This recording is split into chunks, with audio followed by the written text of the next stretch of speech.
नमस्कार, मैं अखिलेश कुमार रांची झारखंड से। आप देख रहे हैं NH24 न्यूज। अभी हम आए हुए हैं रांची के नामकुम बाज़ार के पास में, जहां पर नेहरू युवा केंद्र के साथ साथ कल की ओर और युवा कौशल एवं आत्मनिर्भर भारत युवाओं का अभिमुखीकरण की बात हो रही है। प्रोग्राम अंदर में चल रहा है। आइए जानते हैं युवाओं का अभिमुखीकरण के बारे में, जानते हैं कि किस तरह से ये युवाओं को एक रोजगार की ओर मोड़ रहे हैं और आगे की क्या योजना है। आइए हम लोग कार्यक्रम स्थल पर देखते हैं। ये पंचायत सचिवालय है, ग्राम बड़गांवा, प्रखंड नामकुम है। यहाँ पर आप देख सकते हैं बहुत बड़ा कैंपस है और इस भवन में कार्यक्रम चल रहा है। अंदर चल करके जो इसके आयोजक हैं उन लोग से बात करेंगे और जानने की कोशिश करेंगे कि युवाओं का अभिमुखीकरण के बारे में जानेंगे। सर, अपना परिचय बताइए। मेरा नाम सर्वेंद्र प्रताप सिंह है। 25 जनवरी 2022 को मैं राज्य कार्यालय रांची नेहरू युवा केंद्र संगठन में उप निदेशक के रूप में पदभार ग्रहण कर चुका हूं और OSD के रूप में मैं रांची जिले की भी गतिविधि देख रहा हूं। युवाओं का अभिमुखीकरण, इसके बारे में बताइए सर, क्या है? ओरिएंटेशन, अभिमुखीकरण को ज़्यादा बच्चे हिंदी से, कुछ बच्चे इंग्लिश ज़्यादा समझते हैं। अभिमुखीकरण का मकसद केवल यही है कि हम उनको 1 to 1 जो है किसी इशूज़ बेसिस पर उनके विचारों का आदान प्रदान करें, ओरिएंटेशन करें, जानकारी दें। ट्रेनिंग और अभिमुखीकरण का बहुत बारीक लाइन है। ट्रेनिंग में तो 1 वे होता है कि हम जो है स्पेसिफिक सेट ऑफ आइडिया के तहत हम प्रशिक्षित कर देते हैं। कितना लेके गए, कितना नहीं ले गए, अलग बात है। लेकिन अभिमुखीकरण में है कि हम उन आइडियाज़ के बारे में इंफॉर्मेटिव मैसेज देते हैं और उससे जो है बच्चों को भी इंफॉर्मेशन लेते भी हैं। मतलब छोटा सा जो है क्लास वर्कशॉप के रूप में है, वर्कशॉप नहीं कह सकते, लेकिन ट्रेनिंग का सेकेंड पार्ट जो है अभिमुखीकरण है, जो है सेमिनार और वर्कशॉप में जो अंतर है वही ट्रेनिंग और अभिमुखीकरण में अंतर है। आपने युवाओं का अभिमुखीकरण के बारे में बहुत अच्छा बताया। युवा कौशल एवं आत्मनिर्भर भारत आत्मनिर्भर कैसे बनेगा आपके अनुसार से? आत्मनिर्भर भारत के लिए जो अभी हमारे पूर्व वक्ता जो है बता रहे थे, भगवान बुद्ध की टीचिंग को, आत्मदीपो भव। यदि हमारा नौजवान जो है अपनी स्ट्रेंथ और वीकनेस को समझते हुए स्वयं निर्णय लेने लगेगा कि हमें क्या करना चाहिए, हाँ, और समय पर जो है, अभी हमारे पूर्व वक्ताओं ने जो प्रशिक्षित किया, नाथ जी ने, कि हमें जो है नकल, इमिटेशंस में नहीं जाना है। हमें जो है आत्मदीपो भव के अपनी स्ट्रेंथ को समझते हुए हम क्या कर सकते हैं, यदि वहाँ पैनी नज़र रखेगा तो वो उसको निश्चित ही बहुत सारे सुअवसर भारत सरकार के माध्यम से, राज्य सरकार के माध्यम से बहुत सारे अवसर हैं जो कि अपने स्तर पर ही, अपने गांव के स्तर पर अपनी ज़रूरत की चीज़ें को पूरा कर लेगा, साथ साथ में अपने से जुड़े हुए लोगों को भी रोजगार दे सकता है। धन्यवाद। परिचय बताइए सर। मेरा नाम डॉक्टर विनोद कुमार सिंह हुआ, बड़गांवा पंचायत से। आपके अनुसार से सर, जो युवाओं का भारत है हमारा, वो आत्मनिर्भर कैसे बनेगा? मेरे विचार से आत्मनिर्भर भारत तभी बनेगा जब युवा परावलंबी ना होकर स्वावलंबी बनने का चेष्टा करेंगे। जब स्वावलंबी बनने का चेष्टा करेंगे तो उसमें निश्चित तौर पर उन्हें कामयाब मिलेगी और हमारा देश सुदृढ़ होगा, आत्मनिर्भर भारत बनेगा। युवाओं का अभिमुखीकरण और आत्मनिर्भर भारत के बारे में जैसा कि सर ने बताया, आपके अनुसार से भारत आत्मनिर्भर युवाओं को लेकर कैसे बनेगा? अभी हम लोग यह जान रहे हैं कि भारत युवाओं का देश है। इसको इस रूप से समझिए कि गुरु रविन्द्रनाथ गुरु रविन्द्रनाथ टैगोर जब बचपन में थे तो क्या उन्होंने सोचा था कि एक समय में मैं गुरु होऊंगा और रविंद्र के नाम से, टैगोर के नाम से विश्व प्रसिद्ध हो जाऊंगा?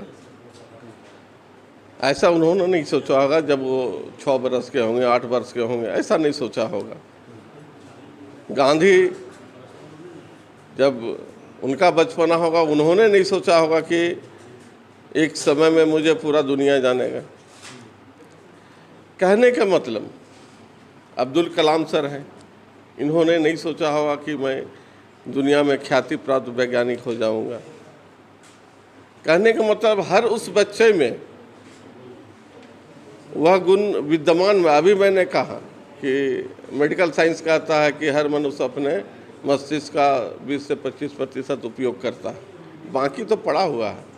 मेरा कहने का मतलब है कि युवाओं में ही वह शक्ति है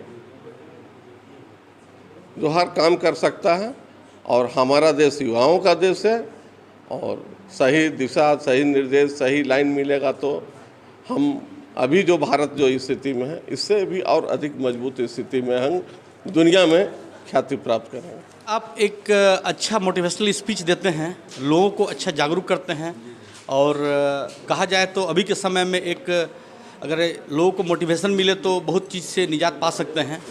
मेरा आपसे सवाल है कि उन लोगों को कैसे मोटिवेट किया जाए जो आर्थिक रूप से, मानसिक रूप से या किसी प्रकार का सुविधा से वंचित रह जाते हैं, उनको कैसे मोटिवेट कर सकते हैं आपके अनुसार से? मैं हमेशा कहता हूँ संघर्ष। जो व्यक्ति संघर्ष करेगा वो व्यक्ति आगे बढ़ेगा। जिसके अंदर आर्थिक कमजोरी होगी उसके ऊपर चढ़ने के चांसेस ज़्यादा होंगे। जिसके अंदर किसी तरह की समस्या होगी, बस आपको उनकी इच्छाएं जागृत करनी होगी। संघर्ष से इंसान कभी छोटा नहीं होता। मैं बार बार बोलता हूँ, हमेशा से मैंने अपना एक जो एंथम में बोलता हूँ कि हर सिचुएशन में मुझे प्रॉब्लम्स चाहिए ही चाहिए। Problems are always opportunities. आप कोई भी मूवी उठा के देख लें, कोई भी वेब सीरीज़ देख लें, अगर उसमें हीरो नहीं होगा तो क्या आपको पिक्चर देखने में अच्छा लगेगा? तो हीरो कैसे बनेगा वो, जब वो प्रॉब्लम्स को सॉल्व करेगा। तो मैं तो चाहता हूँ कि आप मुझे प्रॉब्लम्स दें। वैसे ही जो भी व्यक्ति प्रॉब्लम में है, इसका मतलब उसको उभरने के उतने ज़्यादा आसार हैं, उतना बढ़िया चांस है, उनके स्टोरी बनने के उतने ज़्यादा चांस।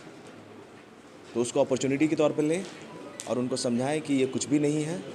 उनको थोड़ा बहुत आप बैकअप देंगे। क्लाइंबर्स को ऐसा नहीं है कि आपको हमेशा पकड़ के खड़े रहने की ज़रूरत है। आप उसको एक डंडा वहाँ लगा देंगे, अपने आप वो पकड़ के चल जाएगा, और हमें उतना ही करना चाहिए। ठीक सर, धन्यवाद। बहुत बहुत धन्यवाद। अपना परिचय बता दीजिए। मेरा नाम आभास नाथ है और मैं एक स्ट्रगलर हूँ। ठीक, अपना परिचय बताइए सर। मेरा नाम मदन महतो है। मैं पूर्व NYC था। अभी आज का ये कार्यक्रम हम लोग नेहरू युवा केंद्र के बैनर तले कर रहे हैं। ये जो युवाओं का अभिमुखीकरण है, विभिन्न तरह के लोगों ने विभिन्न तरह के विचार प्रकट किए। यदि उनसे हटकर कि आपकी कोई विचारधारा है जिसमें भारत आत्मनिर्भर बनेगा युवाओं को लेकर के, तो उसके बारे में बताइए आप। मेरे विचार से युवाओं को पहले अपनी सोच बदलनी पड़ेगी कि हम क्या कर सकते हैं या क्या नहीं कर सकते हैं। लोगों को लगता है कि हम पढ़ेंगे तो सिर्फ नौकरी कर सकते हैं, नौकरी अगर नहीं मिलेगी तो कुछ नहीं कर सकते हैं। इस भावनाओं को पहले बदलना होगा।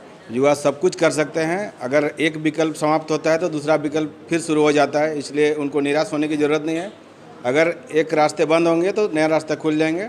इसलिए रोज़गार से भी जोड़ने का उनको प्रयास करना चाहिए और उनको कोशिश करना चाहिए कि हम जिसमें काम सीखें, काम सीखने का प्रयास करना चाहिए। आप नवोदय जो पूर्ववर्ती विद्यालयों का संगठन है उसके आप सचिव भी हैं, तो आपकी संस्था कुछ इस अभिमुखीकरण की ओर कदम बढ़ा रही है? हमारी संस्था अभी विभिन्न जिलों में ट्रेनिंग का कार्यक्रम करने जा रही है, जिसमें आमीन प्रशिक्षण है, फिर स्किल डेवलपमेंट का प्रशिक्षण है, फिर युवाओं को हम मोटिवेशनल वर्कशॉप का काम करेंगे। और हम लोग ने तय किया है कि प्रत्येक कॉलेज में एक मोटिवेशनल वर्कशॉप हो, जिसमें लोग जो बच्चे डिप्रेशन में की ओर जाते हैं वो डिप्रेशन रुक जाए और लोगों को लगे कि हम नया कुछ कर सकते हैं और वो आगे हैं। चाहे किसी भी क्षेत्र में हो, चाहे पढ़ाई लिखाई के क्षेत्र में हो, चाहे रोजगार के क्षेत्र में हो, चाहे सामाजिक बदलाव के क्षेत्र में हो, युवा ये सोच अपने में बदल लेंगे कि हम ये कर सकते हैं तो वो ज़रूर कर सकते हैं। इस पर हम लोग काम कर रहे हैं। धन्यवाद। युवा किस ओर जा रहे हैं ये हम सबसे छुपा नहीं है। कहा जाता है कि युवाओं को अगर सही दिशा दे दिया जाए